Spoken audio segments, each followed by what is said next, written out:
Hello, എല്ലാവർക്കും പുതിയൊരു വീഡിയോയിലേക്ക് സ്വാഗതം. കഴിഞ്ഞ ദിവസം നാട്ടിലേക്ക് പോയ യാത്രയുടെ കുറച്ച് വിശേഷങ്ങളൊക്കെയാണ് ഇന്നത്തെ വീഡിയോയിൽ. ഇത് പെട്ടെന്നുള്ളൊരു യാത്രയായതുകൊണ്ട് ഞാൻ ഒറ്റയ്ക്കേ ഉള്ളൂ, റോസ്മോള് പോന്നിട്ടില്ല. അപ്പോൾ ഈ യാത്രയുടെ വിശേഷങ്ങളൊക്കെ കുറച്ച് വീഡിയോസായിട്ട് ഞാൻ എടുത്തു വെച്ചിട്ടുണ്ടായിരുന്നു. അത് വോയിസ് ഓവർ കൊടുത്ത് ചെയ്യാമല്ലോ എന്ന് വിചാരിച്ചു. അപ്പോൾ വീട്ടിൽ നിന്ന് ഇറങ്ങുവാണ്. ഇനിയിപ്പോൾ നേരെ പോകുന്നത് എൻ്റെ കൂടെ ജോലി ചെയ്യുന്ന ചേട്ടന്മാരുടെ വീട്ടിലേക്കാണ്. അവിടെ പോയിട്ട് അവരാണ് എന്നെ എയർപോർട്ടിലേക്ക് കൊണ്ടാക്കുന്നത്. അപ്പോൾ അങ്ങോട്ടുള്ള യാത്രയുടെ വിശേഷങ്ങളൊക്കെ കാണാം. ഞാൻ താമസിക്കുന്ന സ്ഥലത്ത് നിന്ന് ഏകദേശം അരമണിക്കൂറോളം യാത്രയുണ്ട് അവർ താമസിക്കുന്ന സ്ഥലത്തേക്ക്. അങ്ങോട്ടേക്കുള്ള യാത്രയാണ്. അപ്പോൾ പോകുന്ന വഴി ഒരു വിൻറ്റേജ് കാറ് കണ്ട സമയത്ത് ഒരു വീഡിയോ എടുത്തതാണ്. അപ്പോൾ അങ്ങനെ അവിടെ എത്തി വണ്ടിയൊക്കെ പാർക്ക് ചെയ്തു. അപ്പോൾ ഇതാണ് പ്രസീദിയേട്ടനും അരുണേട്ടനും കൂടിയാണ് എന്നെ എയർപോർട്ടിൽ കൊണ്ടുവിടാൻ പോകുന്നത്. ചേട്ടന്മാർ രണ്ടുപേരും ഞാനിപ്പോൾ ജോലി ചെയ്യുന്ന സ്ഥലത്താണ് ജോലി ചെയ്യുന്നത്. അരുണേട്ടനെ എൻ്റെ മുന്നത്തെ വീഡിയോയിൽ നിങ്ങൾ കണ്ടിട്ടുണ്ടാകും. അപ്പോൾ അങ്ങനെ ഞങ്ങൾ അവിടുന്ന് ഇനി ഞങ്ങളുടെ കമ്പനിയുടെ അങ്ങോട്ടേക്കാണ് പോകുന്നത്. കാരണം അരുണേട്ടൻ ഡ്യൂട്ടി കഴിഞ്ഞ് വരുന്നതേ ഉള്ളൂ. അപ്പോൾ അങ്ങനെ അരുണേട്ടൻ ജോലിയെല്ലാം കഴിഞ്ഞ് വന്നു. ഞങ്ങൾ 3 പേരും കൂടെ നേരെ എയർപോർട്ടിലേക്ക് പോവുകയാണ്. പോകുന്ന വഴിയിൽ അത്യാവശ്യം വിശപ്പും കാര്യങ്ങളൊക്കെ ഉണ്ടായിരുന്നതുകൊണ്ട് മാക്ഡൊണാൾഡ്സിൽ കയറി ചെറിയ രീതിയിൽ ഭക്ഷണമൊക്കെ കഴിച്ചു. അങ്ങനെ നേരെ എയർപോർട്ടിലെത്തി അവരെന്നെ ഡ്രോപ്പ് ചെയ്തിട്ട് അവർ പോയി. അവർക്ക് രാവിലെ ഡ്യൂട്ടി ഉള്ളതുകൊണ്ട് അധിക നേരം വെയിറ്റ് ചെയ്യാനായിട്ട് പറ്റിയില്ല. അങ്ങനെ ബോർഡിംഗ് പാസ് ഒക്കെ കിട്ടി. ഇനിയിപ്പോൾ ഡ്യൂട്ടി ഫ്രീയിൽ കയറി ചെറിയൊരു പർച്ചേസൊക്കെ കഴിഞ്ഞിട്ട് നേരെ ഗേറ്റിലേക്ക് പോവുകയാണ്. ഇന്നത്തെ എൻ്റെ യാത്ര എയർ ഇന്ത്യയിലാണ്. എയർ ഇന്ത്യയുടെ 787 ഡ്രീം ലൈനർ വിമാനത്തിലാണ്. അപ്പോൾ ഫ്രാങ്ക്ഫർട്ടിൽ നിന്ന് മുംബൈയിലേക്കാണ് ഞാൻ ആദ്യം യാത്ര ചെയ്യുന്നത്. അപ്പോൾ എന്തായാലും നമുക്ക് വിമാനത്തിൻ്റെ അകത്തേക്ക് പോയിട്ട് ബാക്കി കാഴ്ചകളൊക്കെ കാണാം. ഈ യാത്ര കഴിഞ്ഞ് 2 ദിവസം കഴിഞ്ഞപ്പോഴാണ് അഹമ്മദാബാദ് വിമാനാപകടം ഉണ്ടാകുന്നത്. ആ സമയത്ത് ഞാൻ നാട്ടിലുണ്ടായിരുന്നു. ഇതേപോലെ ഒരു 787 ഡ്രീം ലൈനർ വിമാനത്തിലാണ് ആ അപകടവും സംഭവിച്ചത്. അപ്പം നാട്ടിൽ നിന്ന് ആ വാർത്ത കണ്ട സമയത്ത് വല്ലാത്തൊരു വിഷമമൊക്കെ തോന്നിയായിരുന്നു. ഈ ഒരു വിമാനയാത്ര എൻ്റെ ജീവിതത്തിലെ 41ാമത്തെ വിമാനയാത്രയാണ്. ഞാൻ അങ്ങനെ പറയുമ്പോൾ ചില ആളുകൾ വിചാരിക്കും 41 പ്രാവശ്യം നാട്ടിൽ പോയോ.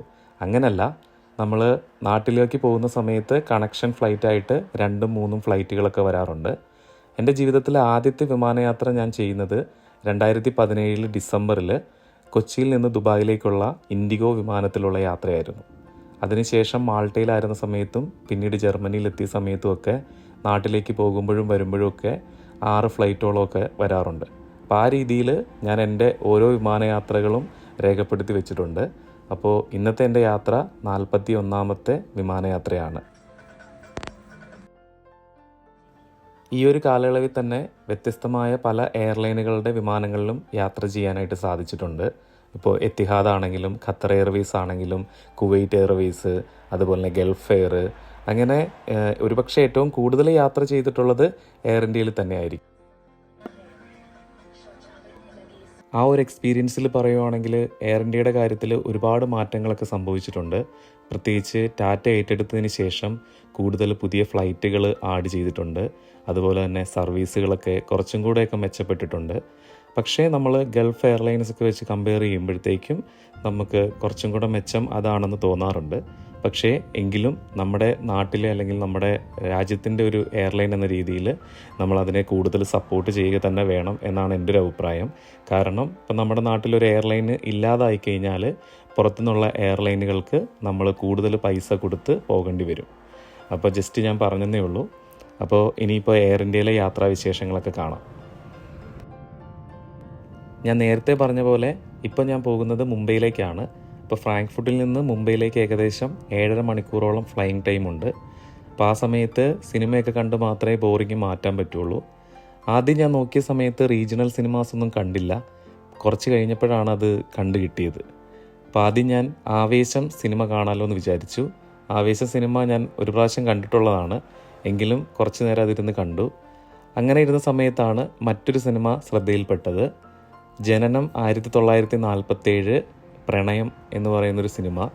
ഒരു ചെറിയ സിനിമയാണ്, പക്ഷേ കണ്ടിരിക്കാൻ നല്ല രസമുണ്ടായിരുന്നു. അപ്പോൾ ആ ഒരു സിനിമ കണ്ടു. അപ്പോൾ ആ സിനിമ കണ്ട സമയത്താണ് എൻ്റെ നാട് തലയോലപ്പറമ്പിനടുത്താണ്. അപ്പോൾ തലയോലപ്പറമ്പിലെ ഒരുപാട് ആൾക്കാർ, ടെക്നീഷ്യൻസും കാര്യങ്ങളൊക്കെ അതിൻ്റെ അകത്ത് ഉണ്ട്. അപ്പോൾ എനിക്ക് തോന്നുന്നത് അതിൻ്റെ അണിയറ പ്രവർത്തകരൊക്കെ തലയോലപ്പറമ്പുമായിട്ട് ബന്ധപ്പെട്ട ആൾക്കാരാണെന്ന് തോന്നുന്നു. എന്ന് മാത്രമല്ല, തലയോലപ്പറമ്പിൻ്റെ ഉള്ളിലുള്ള വടയാറിൻ്റെ പ്രദേശങ്ങളൊക്കെ ആ സിനിമയിൽ കാണിക്കുന്നുണ്ട്. അപ്പോൾ ഒരു നല്ല സിനിമയായിരുന്നു കേട്ടോ. അങ്ങനെ കുറച്ച് നേരം കഴിഞ്ഞപ്പോഴത്തേക്കും സ്നാക്സൊക്കെ വന്നു. സ്നാക്സൊക്കെ കഴിച്ചിരുന്ന സമയത്ത് പിന്നെ അടുത്ത സ്റ്റെപ്പായിട്ട് തന്നെ ഭക്ഷണം വന്നു. അപ്പോൾ ഇതാണ് എനിക്ക് ഈ യാത്രയിൽ കിട്ടിയ ഭക്ഷണം. അപ്പോൾ ചില സമയത്ത് ഫ്ലൈറ്റിലെ ഫുഡൊന്നും അങ്ങനെ അധികം ഇഷ്ടപ്പെടാറില്ല. 7.5 മണിക്കൂറോളം യാത്രയുള്ളതുകൊണ്ട് തന്നെ 3 സമയമായിട്ട് നമുക്ക് ഭക്ഷണം തരാറുണ്ട്. ആദ്യം അതൊരു സ്നാക്കായിട്ട് തരുമെങ്കിലും പിന്നീട് അത് മീലായിട്ടും ഏർലി മോർണിംഗിൽ ബ്രേക്ക്ഫാസ്റ്റ് ആയിട്ടും അങ്ങനെ 3 പ്രാവശ്യം ഇതിൽ ഭക്ഷണം കിട്ടിയായിരുന്നു. അങ്ങനെ 7.5 മണിക്കൂർ യാത്രകൾക്ക് ശേഷം മുംബൈ എയർപോർട്ടിലെത്തിയിട്ടോ. അപ്പോൾ ഇനിയിപ്പോൾ നമ്മൾ അടുത്ത ഫ്ലൈറ്റ് ഇവിടുന്ന് തന്നെയാണ്. പക്ഷെ അതിന് മുന്നായിട്ട് ഭക്ഷണം കഴിക്കണം. അപ്പോൾ മുംബൈ എയർപോർട്ട് അത്യാവശ്യം വലിയൊരു എയർപോർട്ടാണ്. അപ്പോൾ ഇവിടെ വന്നപ്പോഴത്തേക്കും കണ്ട കാഴ്ചകളാണിതൊക്കെ. കുറച്ച് സ്ക്രാപ്പൊക്കെ വെച്ചിട്ടുണ്ടാക്കിയ കുറച്ച് കാര്യങ്ങളാണിതൊക്കെ. കണ്ടപ്പോഴത്തേക്കും നല്ല രസമായിട്ട് തോന്നി കേട്ടോ. അങ്ങനെ രാവിലത്തെ ബ്രേക്ക്ഫാസ്റ്റൊക്കെ കഴിക്കുവാണ്. ഇഡലിയാണ്. അപ്പോൾ അതിനുശേഷം എയർപോർട്ടിൻ്റെ അകത്തെ കുറച്ച് കാഴ്ചകളൊക്കെ കണ്ടു നടന്നു. ഒരുപാട് സംഭവങ്ങളൊക്കെ ഉണ്ട് അവിടെ കാണാനൊക്കെ ആയിട്ട്. അതിൽ എൻ്റെ കണ്ണിലുടക്കിയൊരു കാര്യമാണിത്. നമ്മുടെ ആലപ്പുഴയിൽ നിന്നൊക്കെ കൊണ്ടുവന്നിട്ടുള്ള വള്ളങ്ങൾ, നമ്മുടെ ചുണ്ടൻ വള്ളവും അങ്ങനെയുള്ള വള്ളങ്ങളുടെയൊക്കെ തലഭാഗം ഇവിടെ അവർ വെച്ചിട്ടുണ്ട്. അത് ഒറിജിനലായിട്ട് എനിക്ക് തോന്നുന്നത് കൊണ്ടുവന്നതാണ്. ആ ഒരു വള്ളങ്ങളുടെ പേരൊക്കെ ഉണ്ട്. കുറച്ചും കൂടെ വീഡിയോസൊക്കെ എടുക്കാൻ പറ്റിയിരുന്നു. പക്ഷേ അവിടെ ആളുകളൊക്കെ ഇരുന്നുകൊണ്ട് ഞാൻ അങ്ങനെ വീഡിയോ എടുത്തില്ല. എങ്കിലും നിങ്ങൾ മുംബൈ എയർപോർട്ടിൽ പോകുന്ന സമയത്ത് നിങ്ങൾ ഗേറ്റിൽ വെയിറ്റ് ചെയ്യുന്ന സമയത്ത് നിങ്ങൾക്ക് കാണാൻ സാധിക്കും.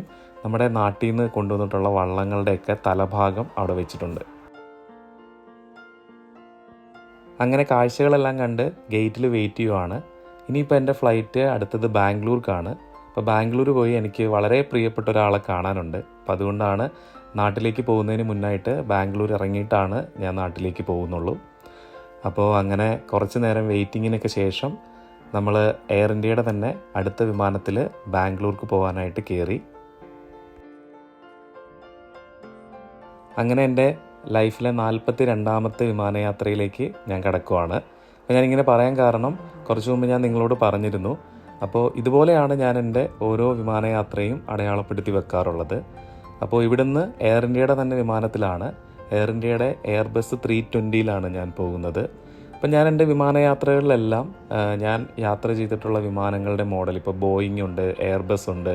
അപ്പോൾ അതിൽ ഏതൊക്കെ മോഡലുകളിൽ നമ്മൾ യാത്ര ചെയ്തിട്ടുണ്ടെന്നൊക്കെ ഞാൻ കൃത്യമായിട്ട് നോക്കി വെക്കാറുണ്ട്. അതിൽ ചില വിമാനങ്ങളിൽ കയറണമെന്ന് ആഗ്രഹമുള്ളൂ. ഇപ്പോൾ എയർബസിൻ്റെ തന്നെ 380 ഏറ്റവും വലിയ വിമാനമാണ്. അപ്പോൾ അതിൽ കയറണമെന്ന് ആഗ്രഹമുണ്ട്. അതുപോലെ തന്നെ ബോയിങ്ങിൻ്റെ ആണെങ്കിലും 747 എന്ന് പറയുന്ന സീരീസിലുള്ള വിമാനം. അപ്പോൾ അതൊക്കെ എൻ്റെ ഒരു ബക്കറ്റ് ലിസ്റ്റിലുള്ളതാണ്.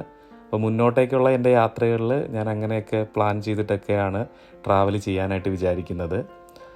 ഞാൻ നിങ്ങളോട് കുറച്ച് മുമ്പ് പറഞ്ഞ പോലെ തന്നെ ഇപ്പോൾ ടാറ്റ ഏറ്റെടുത്തതിന് ശേഷം എയർ ഇന്ത്യയിൽ ഒരുപാട് മാറ്റങ്ങൾ വന്നിട്ടുണ്ട്. അതിൻ്റെ ഭാഗമായിട്ട് അവരുടെ ഒരു ഫ്ലീറ്റ് വലുതാക്കിയതിൻ്റെ ഭാഗമായിട്ടുള്ള വിമാനങ്ങളുടെ വിവരങ്ങളൊക്കെയാണ് നമ്മുടെ ഈ ഇൻഫ്ലൈറ്റിലുള്ള ഈ ഒരു മാഗസീനിൽ അവർ ഉൾപ്പെടുത്തിയിട്ടുള്ളത്. മുംബൈയിൽ നിന്ന് ബാംഗ്ലൂർക്കുള്ള ഫ്ലൈയിങ് ടൈം എന്ന് പറയുന്നത് 1 മണിക്കൂർ 45 മിനിറ്റാണ്. അപ്പോൾ ആ ഒരു യാത്രയിലും എയർ ഇന്ത്യ ഭക്ഷണം പ്രൊവൈഡ് ചെയ്യുന്നുണ്ട്. അങ്ങനെ ഭക്ഷണമെല്ലാം കഴിച്ച് ഏകദേശം 1.25 മണിക്കൂറിന് ശേഷം ബാംഗ്ലൂർ എയർപോർട്ടിൽ വന്ന് ഇറങ്ങിയിരിക്കുകയാണ്.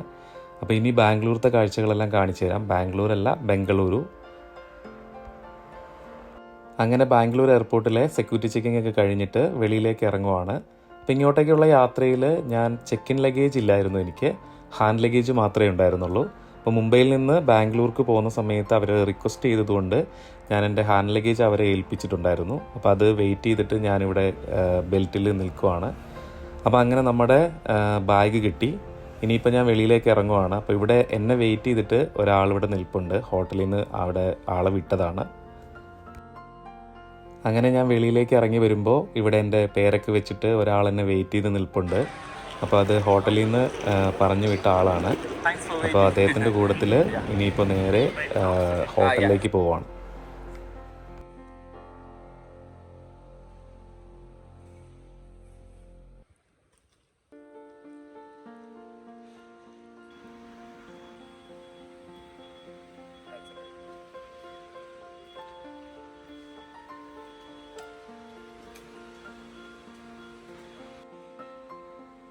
അങ്ങനെ വണ്ടിയിൽ കയറി ഇനിയിപ്പോൾ നേരെ ഹോട്ടലിലേക്കുള്ള യാത്രയാണ്. അപ്പോൾ അങ്ങനെ ഞാൻ നിങ്ങളോട് നേരത്തെ പറഞ്ഞ പോലെ എനിക്ക് ഏറ്റവും പ്രിയപ്പെട്ട ഒരാളെ കാണാൻ വേണ്ടിയിട്ടാണ് പോകുന്നത്. അപ്പോൾ ഈ ഒരു യാത്ര രഘുചേട്ടനെ കാണാനായിട്ടാണ് പോകുന്നത്. രഘുചേട്ടൻ എന്ന് പറയുമ്പോൾ മിസ്റ്റർ രഘു നായർ. അപ്പോൾ രഘുചേട്ടനെക്കുറിച്ച് ഞാൻ എത്രയൊക്കെ പറഞ്ഞാലും തീരില്ല. അപ്പോൾ അതുകൊണ്ട് ഞാൻ കൂടുതലായിട്ടൊന്നും പറയുന്നില്ല. അപ്പോൾ രഘുചേട്ടൻ ബാംഗ്ലൂർ ഒരുപാട് വർഷമായിട്ട് സെറ്റിൽഡായിട്ടുള്ള ഒരാളാണ്. എൻ്റെ നെയ്ബർ കൂടിയാണ്. അപ്പോൾ രഘുചേട്ടൻ ഇപ്പം നമ്മൾ ചെല്ലാൻ പോകുന്ന ഹോട്ടലിൻ്റെ ആ ഒരു ഹോട്ടൽ ഗ്രൂപ്പിൻ്റെ CEO ആണ്. പിന്നെ രഘുചേട്ടനെ കുറിച്ച് പറയാനാണെങ്കിൽ ഒരുപാടുണ്ട്. അപ്പോൾ അത് പിന്നീട് നമ്മൾ രഘുചേട്ടനുമായിട്ടൊരു വീഡിയോ ചെയ്യാം. അപ്പോൾ അങ്ങനെ ബാംഗ്ലൂരത്തെ കാഴ്ചകളെല്ലാം കണ്ടിട്ട് പോവുകയാണ്. 2015 ഞാൻ ബാംഗ്ലൂർ ജോലി ചെയ്തിട്ടുണ്ടായിരുന്നത്. അപ്പോൾ ആ സമയത്ത് കുറച്ച് നാളുകളാണ് ഞാൻ ബാംഗ്ലൂർ ഉണ്ടായിരുന്നത്. അപ്പോൾ കുറേ ഓർമ്മകളൊക്കെ മനസ്സിലേക്ക് വന്നു. അങ്ങനെ നമ്മൾ ഏകദേശം 1.5 മണിക്കൂറോളം സമയമെടുത്തു, 1.5-2 മണിക്കൂറോളം സമയമെടുത്തു എയർപോർട്ടിൽ നിന്ന് നമ്മൾ ഹോട്ടലിലേക്ക് വരാനായിട്ട്. അങ്ങനെ ഫൈനലി നമ്മൾ ഹോട്ടലിലെത്തി. ഹോട്ടലിൻ്റെ പേര് ഒട്ടേറ എന്നാണ്. ഒട്ടേറ എന്ന് പറയുന്നൊരു ഗ്രൂപ്പാണിത്. അപ്പോൾ അവരുടെ ഒരു 5 സ്റ്റാർ ഹോട്ടലാണിത്. അപ്പോൾ രഘുചേട്ടൻ ഇവിടെ ഉണ്ട്. അപ്പോൾ ഞാൻ ആദ്യം തന്നെ രഘുചേട്ടനെ കാണുന്നില്ല. ഇവിടെ ഞാൻ വരുമ്പോൾ എനിക്കിവിടെ റൂമും കാര്യങ്ങളും എല്ലാം രഘുചേട്ടൻ ഇവിടെ അറേഞ്ച് ചെയ്തിട്ടുണ്ട്. അപ്പോൾ എൻ്റെ ആദ്യത്തെ പരിപാടി ഫ്രഷ് ആകുക എന്നുള്ളതാണ്. കാരണം ഞാൻ അത്രയും ട്രാവൽ ചെയ്ത് വരുന്നത് കൊണ്ട് തന്നെ നല്ലപോലെ മടുത്തിട്ടുണ്ടായിരുന്നു. അപ്പോൾ ഇനി ഫ്രഷ് ആയിട്ട് കാണാം.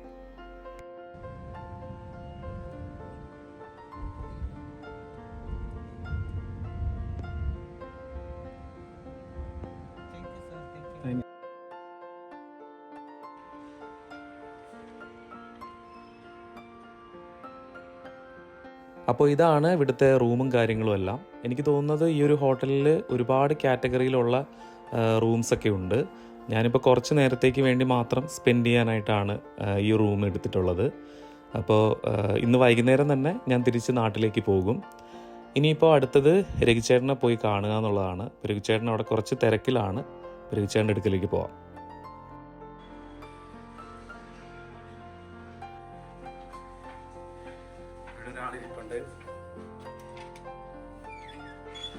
കേറി വന്നോട്ടെ.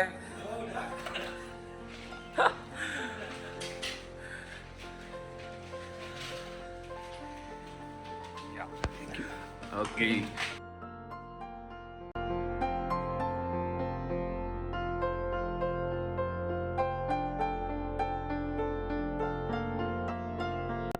അങ്ങനെ രഘുചേട്ടനെ കണ്ടു. കുറേ നേരം ഞങ്ങൾ സംസാരിച്ചു, ഭക്ഷണമൊക്കെ കഴിച്ചു.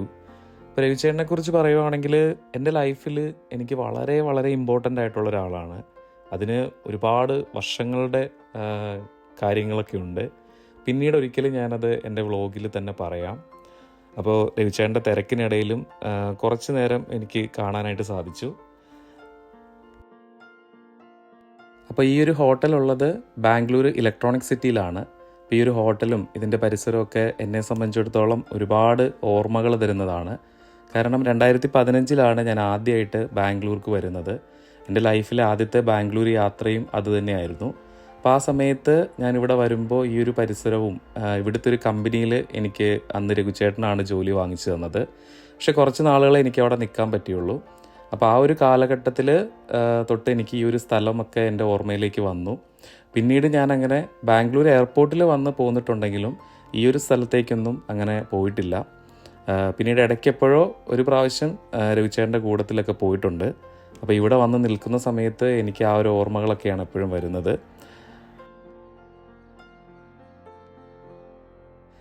അങ്ങനെ കുറേ നേരം അവിടുത്തെ കാഴ്ചകളെല്ലാം കണ്ടു. പിന്നെ വൈകിട്ടായപ്പോൾ രഘുചേട്ടൻ്റെ കൂട്ടത്തിൽ വീട്ടിൽ പോയി ഫാമിലിനെയൊക്കെ കണ്ടു. അങ്ങനെ അവിടുന്ന് ഞാൻ നാട്ടിലേക്കുള്ള എൻ്റെ ഫ്ലൈറ്റ് ബാംഗ്ലൂർ എയർപോർട്ടിൽ നിന്ന് വൈകിട്ടാണ്. അപ്പോൾ അങ്ങോട്ടേക്കുള്ള യാത്രയിലാണ്. അപ്പോൾ ബാംഗ്ലൂരത്തെ ഒരു ട്രാഫിക്ക് നിങ്ങൾക്ക് അറിയാൻ സാധിക്കും, ഭയങ്കര തിരക്കാണ്. അപ്പോൾ ഏകദേശം 2.5 മണിക്കൂറോളം സമയം എടുത്തിട്ടാണ് ഞാൻ എയർപോർട്ടിലേക്ക് വന്നത്. ഇങ്ങോട്ടേക്കുള്ള യാത്ര അത്യാവശ്യം നല്ല സ്പീഡിലായിരുന്നു. കാരണം എനിക്ക് വളരെ കുറച്ച് സമയമായിരുന്നു ഉണ്ടായിരുന്നത്. എന്തായാലും ഞാൻ എയർപോർട്ടിലെത്തി. ഫ്ലൈറ്റൊന്നും മിസ്സായില്ല. നേരത്തെ തന്നെ ഓൺലൈൻ ചെക്കിംഗ് ഒക്കെ ചെയ്തതുകൊണ്ട് വലിയ കുഴപ്പമുണ്ടായില്ല. അങ്ങനെ ഗേറ്റിലെത്തി. ഇനി ഇവിടുന്ന് നാട്ടിലേക്കുള്ള എൻ്റെ യാത്ര ഇൻഡിഗോയിലാണ്. ബാംഗ്ലൂർ ടു കൊച്ചി 1 മണിക്കൂർ 5 മിനിറ്റുമാണ് ഫ്ലൈയിങ് ടൈം കാണിച്ചത്. അപ്പോൾ അങ്ങനെ കൊച്ചിയിൽ വന്ന് ലാൻഡ് ചെയ്തു. നല്ല മഴയുള്ളൊരു സമയമായതുകൊണ്ട് ടേക്ക് ഓഫും ലാൻഡിങ്ങും ഒക്കെ കുറച്ച് ഡിഫിക്കൽട്ടായിരുന്നു. എങ്കിലും സേഫായിട്ട് തന്നെ എത്തി. ഇൻഡിഗോയിലായിരുന്നു യാത്ര. ഏകദേശം 1 വർഷത്തിനും 3 മാസത്തിന് ശേഷമാണ് ഞാൻ നാട്ടിലേക്ക് എത്തുന്നത്. അപ്പോൾ നാട്ടിലെത്തുമ്പോൾ ഏതൊരു പ്രവാസിക്കുള്ള പോലെ തന്നെ ഭയങ്കര സന്തോഷമുണ്ടായിരുന്നു. അങ്ങനെ വെളിയിലെത്തി കുറച്ച് നേരം കഴിഞ്ഞപ്പോൾ എന്നെ കൊണ്ടുപോകാനായിട്ട് ചെറിയപ്പൻ വന്നു. ചെറിയപ്പൻ എന്ന് പറയുന്നത് Cheriyan Sabu. He's my bro, own bro അല്ല, പക്ഷേ എൻ്റെ ബ്രോ തന്നെയാണ്. അപ്പോൾ അങ്ങനെ ഞങ്ങൾ രണ്ടുപേരും കൂടെ നേരെ വീട്ടിലേക്ക്. അപ്പോൾ ഇത്രയൊക്കെ ഉള്ളൂ ഈ വീഡിയോയിൽ. നിങ്ങൾക്ക് ഇഷ്ടമായെന്ന് വിചാരിക്കുന്നു. കുറച്ച് വീഡിയോസ് ഇങ്ങനെ നമ്മുടെ ഫോണിൽ കിടന്നതാണ്. അപ്പോൾ അത് വെച്ചിട്ടൊരു വ്ളോഗ് പോലെ ആക്കാമെന്ന് വിചാരിച്ചു. അപ്പോൾ നിങ്ങൾക്ക് ഇഷ്ടമായെങ്കിൽ വീഡിയോ ലൈക്ക് ചെയ്യാം കേട്ടോ. താങ്ക്